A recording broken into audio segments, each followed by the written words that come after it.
nilalabag niya yung ating mga batas. Binababoy din niya yung ating mga opisyales ng ating gobyerno.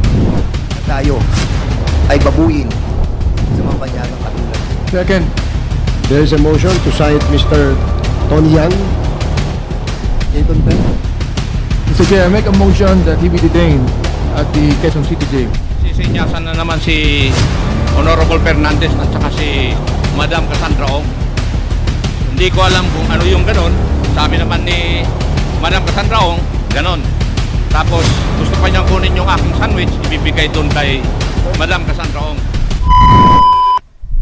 FIPIDEC made it a point not to issue any sand and gravel permit to anyone. Ba't hindi natin ito pinasara during your time? However, Your Honor, the local government unit and the province of Misamis Oriental is the one having jurisdiction over the issuance of sand and gravel permits, Your Honor. No. You were telling us a while ago that this is under your jurisdiction. Well, this is a part of the Philippine PBDEC, the Philippine what do you call it? Authority? What's Philippine that? Veterans Investment Development Yes. Corporation. So, being a part of the of your jurisdiction, you have the power to close it.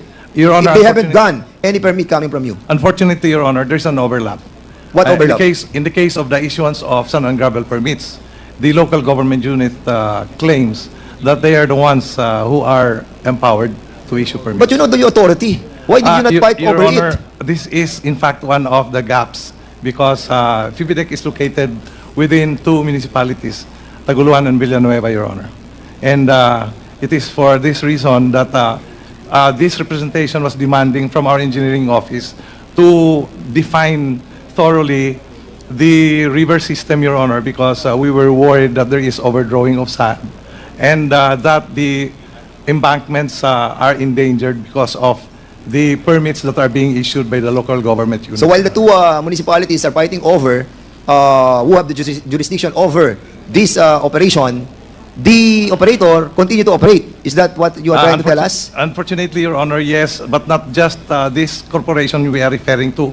There are also operators upstream who were drawing sand and gravel from the Who have river. the same case? Yes, Your Honor. So what did you do?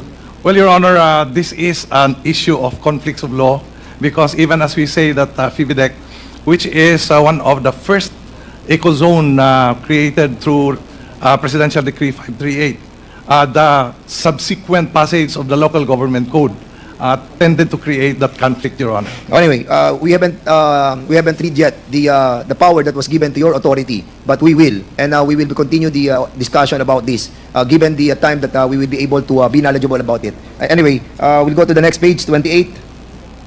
So we'll be inviting over also the DNR, the BOI, and the LGU and the PRA for this matter. Mr. Tony Yang, nag-ooperate pa siya hanggang ngayon?请问现在还在继续运营吗？这个公司 You are?？Yes, it's still continuously operating. May mga nababayaran dito. Okay, page 28. Pakita natin yung ito yung operation nila. Na hanggang ngayon nag-ooperate pa without any permits, without any public hearing, to the detriment of those people who are living there. Yan. Okay, next page. Mr. Antonio Lim, dito sa inyong corporation na to, meron kayong isang kasosyo na ang pangalan ay Mr. Ricky Go. You know Mr. Ricky Go? 这边有说有一个股东叫做 Ricky Go， 你认识这个 Ricky Go 吗 You are siya. ？Yes, I know him. Yes, Ricky Go. Pidea, can I ask Pidea about this certain Ricky Go? Pidea, we heard that there's an allegation that this guy is involved in illegal drugs. Is this true? Your Honor, he's a person of interest, and we would like to request that we would just like to request to submit a report instead, so as not to compromise the operations ongoing. I understand. Okay. One, Mr. Tony Yang. This person, Mr. Ricky Go, is a person of interest of the PIDEA. I'm telling you, Okay. Philippine Sandia Steel Corporation. Ito po ang Philippine Sandia Corporation. Ito pong Sandia Corporation ay under din ng PBDEC. Pakikita nga yung yung picture. And that is the facility noong Steel Corporation. And they have their own port, no? At yung kalapit, makikita nyo yung steel, yung kanilang sand and gravel. Meron din silang magigit na port doon. Pero dito, medyo malaki na yung port nila. And there are some instances that the PBDEC was able to what do you call that? Hindi, yes, they monitored a illegal transshipment of rice smuggling and drug smuggling. In a bit, we will be talking about it. But first, this area of 22.7 hectares is being leased by Mr. Tony Yang doon po sa PBDEC for a price of 30 pesos per square meter in an acceleration amount that runs up to 25 years. Is this correct, Mr. Yang? 25 years ang kontrata mo sa PBDEC. 请问这是对吗？你跟 FEBITEC 的合同就是25年。对啊，25年。 Yes, that's correct. Okay, sunod na slide tayo. So yan ang loob ng Steel Corporation. Okay? And allegedly, and no, not allegedly, but this is an operation of their steel manufacturing company that transship those metals going to that port. But in a little while, we'll be discussing why they put that place in a commercial port. So, ngayon, ito pong Mr. Yang, itong dalawang building na to, na nakikita natin, yung kulay gray, ano po yan? The two gray building. Two buildings. OK，请问这2栋楼他们是做什么的？一栋楼是一楼办公，2楼、3楼是那个管理人员的住宿。管理人员的住宿。哦 Okay, so the first floor here is the office. Okay, and the second and third floor are the dormitory for the management officers. How about the employees? How many employees do you have? 那一共有几个员工呢？那个我就不大清楚了，就是另外那一栋哦，另外那一栋是在三。 How many Chinese lang ang tinatanong ko? Ang haba ng sinasabi. I'm not sure about how many they are. What? Mr. Tony ang nagkumiyari nung San Gia Steel Corporation. As a matter of fact, pag titingnan mo, sige, punta tayo sa susunod na slide. Pakita ko sa iyo kung ilang percentage ang pag-aari mo dyan. Susunod na slide. Hindi. Ayan. Mr. Tony Yang, ikaw si Antonio Lim, 35% yung sa una. At dito sa huli, na Chinese, An Jianxin. That is you. Jianxin Yang. 他说什么？ That's you, correct? 最后那个杨坚信样，也就是你对吧对啊。 ？Yes, that's Oh, me. that's you also. So imagine, 安东尼奥林是我那个菲律宾名字吧？ you have a 40% as a Chinese Jianxin Metallurgical company, which is yours, and Antonio Lick with his 35%. 75% ang pag-aari mo dyan. Tapos sabihin mo sa amin, hindi mo alam kung ilang Chinese na nandun. 因为你看前面这个有这个 Antonio Lim， 就是你的菲律宾名字对吧？他就是占35%，然后那个中文名字那个杨建新，他是占40%，所以你一共有这个75%。你以为里面我东西我就安东尼林的30%呀，两件事。 Alright. Sige. Antonio Lim, we are telling you, ang dami mo ng pagsisinungaling dito. Ha? Last na to. Pag hindi ka pa nagsabi ng totoo, we will be citing you in contempt. Page 37. Is that your place? 这是你的公司吗？你是工对，厂这个我的仓库。 ？Yes, this is my warehouse. Ikaw may-ari niyan. 对。 Paano ka nagkaroon ng may-ari niyan? Hindi ka naman Pilipino. 那你如何有这个地产呢？因为你不是菲律宾人啊。因为我刚才就有说了，我来这边的时候，我爷爷就是有给我办一个菲律宾籍吧，叫安东尼林嘛，我就用安东尼林的，就是申请，就做这个营业执照跟这个买地开仓库啊。 Okay, so I use my Philippine birth certificate with the name Antonio Lim to be able to have this business permit and also to buy this piece of property. 哦。 Unbelievable. Okay, yung susunod natin, ano? Ito yung po nga kanilang ito po yung kanilang corporation, yung New Hope Flour Milling Corporation. Is that your house? Sige, go. Is that your house, Tony Lim? 这是你住的地方吗对，我住的地方。 Yes.？Yes. LRA, andito pa ang LRA. We'll be tasking the LRA to find out all the properties under the name of Antonio Maestrado Lim. please submit it to us. Comsec, kung walang LRA, please ask them to submit it to us in the next hearing. Next page. Dito po, Mr. Chairman, pakita po natin that yung involvement ng mga drug personality doon sa kanyang kumpanya na New Hope Flour Milling Corporation. Next na tayo dyan. Huwag na yan. Yan. Oh, no. Balik tayo doon sa GIS. GIS, one more. Hindi, no. GIS, balik. Page 38.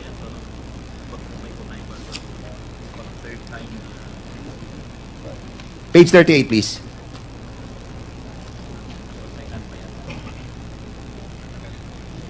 Mr. Tony Yang, doon sa New Hope Flour Milling Corporation, meron kang kasosyong Alan Lim, aka Wenxiong Lim.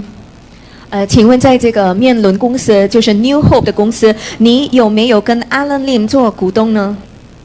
Alan Lim? 是林伟雄。没有。 Wala na naman. Last na talaga to. I'll be citing you in contempt, Mr. Tony Yang. 他说什么？如果你不说真相，他会再告你。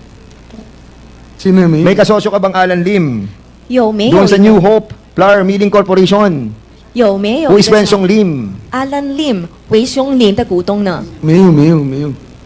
None. Wala. O yan, pakita natin. Mr. Chairman, I'll be citing this person in contempt. Many times that he lied. Ang liwanag sa GIS, dyan sa corporation mo, sa Milling Corporation, Rice Milling Corporation, ayan si Alan Lim, kasosyo mo. 这里有说 Alan Lim 的名字。 Now, you see? Alan Lim? Alan Lim。 Mr. Chairman, Before that, maybe Mr. Chair, there are two personalities, drug personalities, that I mentioned that are included in the as incorporator of the two companies. And he lied twice. Alan Lim and Ricky Go, who are involved in drugs. Now, in front of us, he is lying.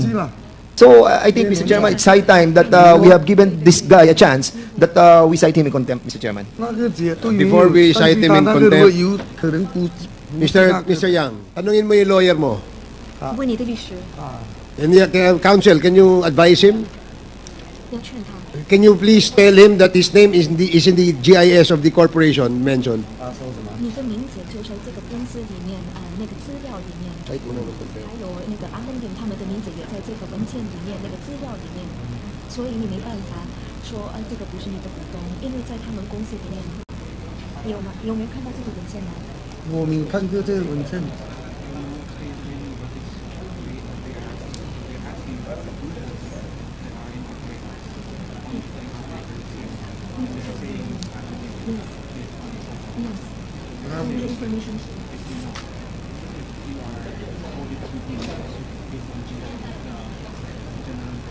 你是跟他们是股东吗？这个 Alan Lim 还有 Ricky Go， 因为根据这个文件，他们说你是跟 Alan Lim 跟 Ricky Go 是一起的做股东的。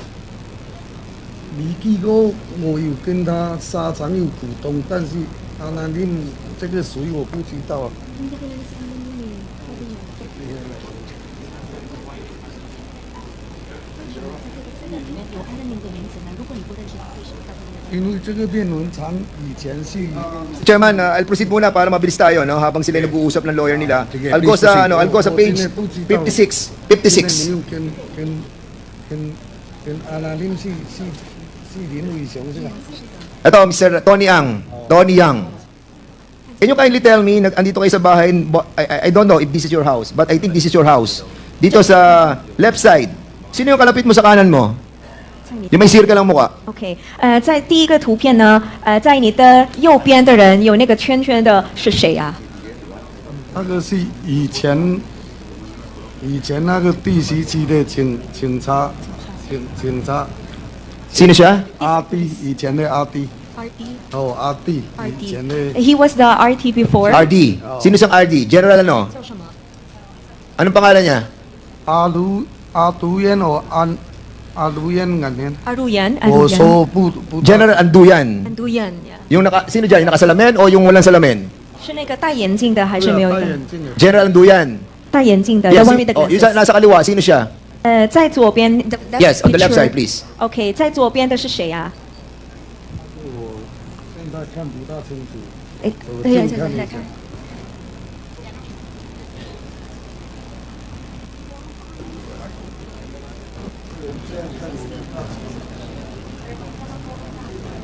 Yeah. So, kilala mo na, Tony Yang? Mr. Tony Yang, I cannot see it clearly. General Co-op. Is that rings a bell? General Co-op? Gerald Co-op，你认识吗？ Oo. Alam mo, Mr. Tony Yang, kung nasa pelikula ka, best actor ka. Sa totoo lang. Oo. Galing, oh. Mr. Tony Yang. 我这个名字如果是阿弟，我会认识。 Yeah, I think I know the name of Co-op. Okay. Sige, okay na. So, I want to show a video, no, to our members of this committee, no, para makita natin kung anong klase ng personality meron po si, ano. Aside from nilalabag niya yung ating mga batas, binababoy din niya yung ating mga opisyales ng ating gobyerno. Alam niyo kung bakit? Dahil, because of this video na I will show it to you. Dahil nakita natin na yung kanyang ginagawang pang-abuso sa mga kababayan natin na nandito mismo sa ating bayan, samantalang sila ay mga banyaga. Di ba? Huwag natin hayaan na mga banyagang katulad nito ay mga alipin sa atin. They here to invade us. Believe us. Sige, show natin yan. Papasok siya dyan sa immigration. Makikita nyo na pagpasok niya, nag-red na siya, nagtuloy-tuloy pa siya. Wala siyang pakialam. Hindi niya nire-respeto ang ating mga immigration officer. Why? We don't know. He established a lot of pakikisama to all those people. Basically, we Filipinos have something also to be regretful. Kasi, pinababayaan natin na tayo ay babuyin ng mga banyagang katulad nito. And for this reason, Mr. Chairman, I move that we cite this person in contempt. Second. There is a motion to cite Mr. Tony Yang in contempt for violating Section 11 of the Rules of Procedure Governing Inquiries in Aid of Legislation. Duly seconded. Are there any objections? Hearing none, the motion is approved. Mr. Chairman, Mr. Yang, you are now cited in contempt. 你现在已经被告这个污蔑我们这个听证会，污蔑我们这些政府的官员。我真的不知道那个人，真的不知道。 I really don't know the person. Mr. Chair, I make a motion that he be detained at the Quezon City Jail. One Move, minute. Mr. Chair. There is a motion to detain Mr. Tony Yang at the Mr. Chair, until this hearing has been finalized and completed. there is a motion to detain Mr. Tony Yang until the committee terminates its hearings on the said subject of illegal pogos. Any second? Duly seconded. Hearing no objections, the motion is approved. Mr. Chair, Congressman Mr. Chair. Acop.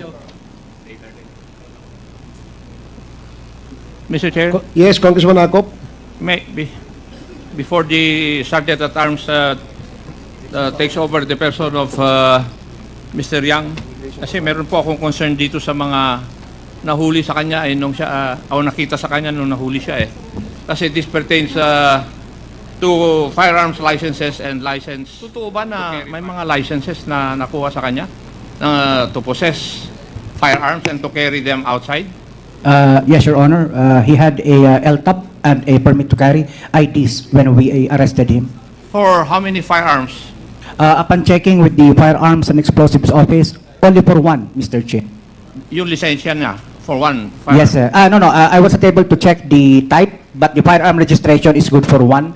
We were able to validate that with FEO. There is only one name, one firearm to his name, Mr. Chair.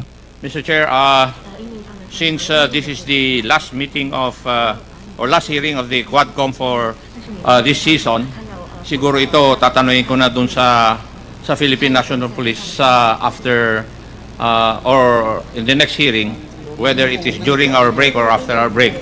The other issue that I would like to start, Mr. Chair, is that I think Commissioner Morentes here I am, Your Honor. Yes, and during the pandemic, you were the commissioner of the Bureau of Immigration. Tama po ba? That's correct, Your Honor. Yes. And there are reports that the Bureau of Immigration conducted raids on Pogos during that period. Would that be correct? That's correct, Your Honor. That's correct. Mr. Chair, we will take that up in the next hearing. And may I be allowed to make a manifestation, Mr. Chair, kasi gabi na eh. Mr. Chair, may I be allowed? Magmamanifest lang ako. Sorry, Your Honor. May I ask that you repeat again your May question? I have the opportunity to make my manifestation kasi gabi na po, Mr. Chair. Please proceed. Thank you, Mr. Chair. I would just like to express my gratitude to my co-members of the committee for finding time to conduct this hearing kasi bakasyon na dapat tayo nung Wednesday pa. So maraming pong salamat sa inyo. Pero meron lang po akong na-observe kanina. Nagsisenyasan na naman si Honorable Fernandez at saka si Madam Cassandra Ong. Hindi ko alam kung ano yung ganon. Sabi naman ni Madam Cassandra Ong, ganon. Tapos gusto pa niyang kunin yung aking sandwich, ibibigay doon kay Madam Cassandra Ong. Sabi ko, bakit isa lang bibigyan mo? So binigyan din niya si Madam Alice Go ng sandwich. Sabi ko naman, baka magselos si Mayor Don Kalugay. Pumunta ako doon sa kitchen, pakibigyan nyo nga ng sandwich si Mayor Kalugay kasi baka magselos. So Mr. Chair, marami pong salamat sa opportunity na binigay nyo sa akin. Thank you, Congressman ACOP. You may now continue, Congressman Fernandez. And please, Hindi pa ako tapos. For the information of Chairman ACOP, that two burgers that I received a while ago, I told the waiter to bring it to Mr. Tony Yang. Unfortunately, fortunately or unfortunately, doon pinadala sa kanila. Anyway, PBDEC, pasensya na po kayo, PBDEC. This is all about you. This time, it's all about you. PBDEC, kayo po ay, noong 2021, sino po ang administrator ng PBDEC? At Attorney Lavinia? Pompey? Hindi po attorney, Pompey Lavinia lang. Pompey Lavinia. You were the administrator during that time. 2021, up to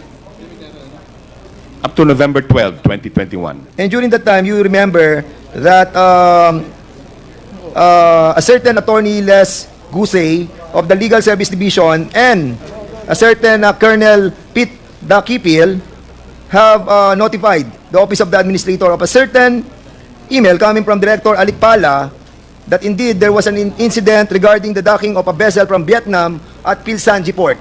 Do you remember this incident? That's correct, Your Honor. And on January 30, the Security Service Division received tip-offs on alleged rice and drug smuggling going on at the Pilsanja Port doon kay Mr. Tony Ong. Is this correct? That's right, Your Honor. The text